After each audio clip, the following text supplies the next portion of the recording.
Okay, KJX, kumusta kayong lahat? At isang news na naman tayo ngayon. So, titignan natin mga Lodi, no? Yung mismong TA natin na 67,000 mga idol. Ito na siya ngayon, no? So, nagkaroon ng fake out kagabi. Pero nag-maintain lang talaga dyan sa area na yan. And then ngayon, ito na siya, no? Mukhang paangat na to mga Lodi, no? Mukhang paangat na to mga idol, no? So, ako, ang ginagawa ko lang dyan, syempre, para hindi ako malito mga Lodi at para hindi ako magkaroon ng loss talaga na sobrang laki, ito yung ginagawa natin. Meron tayong support na 65,597 mga Lodi. Ito katulad nito, no, umangat na yan. Trigger lang ang ginagawa natin para at least kahit papano, kahit tulog ka or kahit na nasa office ka, nagtatrabaho ka, automatic mag-open ng position, and then syempre set ka lang ng profit, no? Kasi ang next resistance natin mga Lodi ay nasa 68,000 na. Ayan. Itong area na to, 68,000 na yan. Tapos kung mapapansin nyo, no?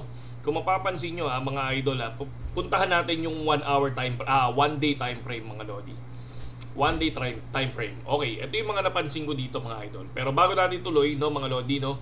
So, sa mga hindi pa nakapag-subscribe sa YouTube channel natin, subscribe na kayo, no? Sa mga hindi pa gumagamit ng link natin sa BitGet, gamitin nyo na yung link natin sa BitGet kasi una, meron tayong event ngayon, okay? So, ang konti pa lang nung gumagamit ng link natin, tapos yung event natin, mga Lodi, is ang price pool nun is 4,000 USDT. Nasa description, mga Lodi, yung mismong link natin. Link muna, mag-register ka muna sa link ko, and then, pag nakapag-register ka na, mag-register ka dun sa event, mga Lodi, okay? Mababasa nyo dun kung paano yung mechanics. Okay. So, kung titignan natin sa 1 day time frame, rejected yung 67. And then ngayon, yung mismong isang candle nung 1 day, no, time frame is nasa taas na ng 67. So, meaning, for me, baka to lumipad na. And then, kung mapapansin naman natin mga Lodi, kung guguhit ako dito sa area na to, papunta pababa, no? Check natin. Ito. Saktong-sakto doon sa, tingnan natin tong area na to.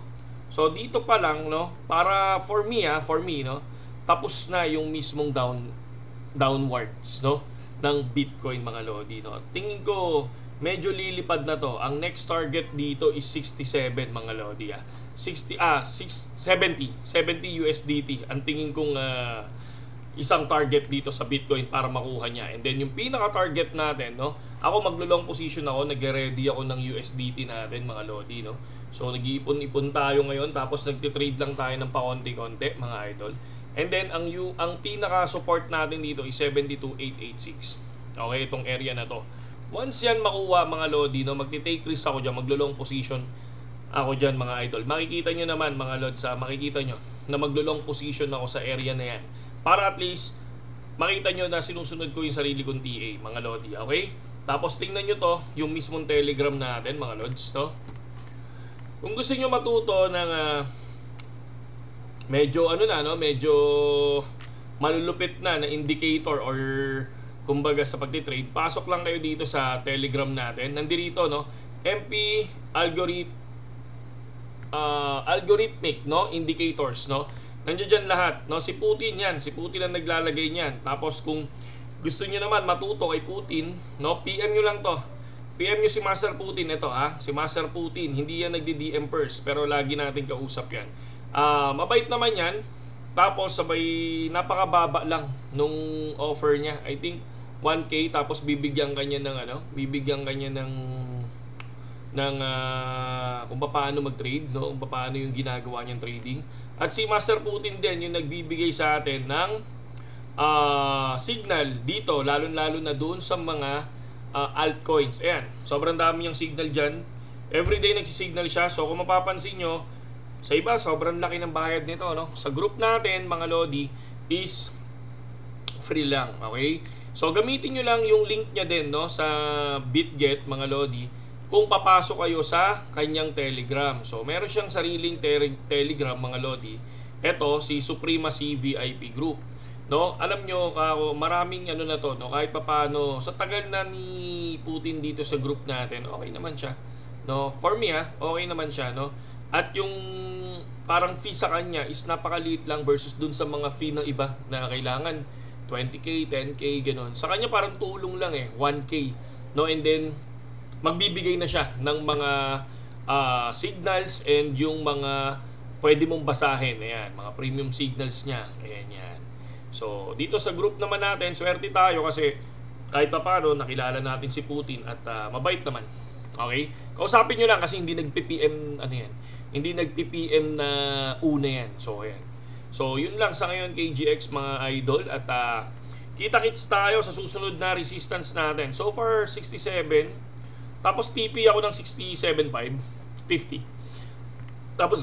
Tapos hintayin ko yung 68, no? And then all in ako dun sa 72,886 mga lodi, no? Titingnan natin yon. I think ang ilalapag ko dun 250 USDT long position. So tingnan ko kung hanggang saan.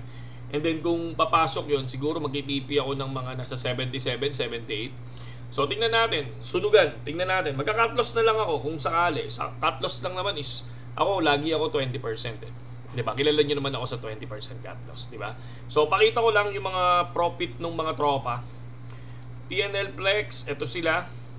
75, ito yung mga ano niya. Ito negative pero hindi naman hindi signal to ni Putin kasi ang signal niya wala ako nakitang near. Wala ako nakitang near na signal niya kahapon. So ito pumasok na lang to sa near basta-basta. So yan. So ito yung mga profit nila. So ETH 256. Grabe, no? So ito grabe to. Beng-beng sila, no? So itong isa $4, masaya na tayo diyan, 28%, 76%. Good job, 'di ba? So pero lagi niyo tatanda, walang 100% na profit. 'Di ba? Walang 100%. So kaya lagi ko sinasabi sa inyo, mag-cut loss, 'di ba? So yun lang sa ngayon KGX at mabuhay kayong lahat. Okay? So ingat ingat.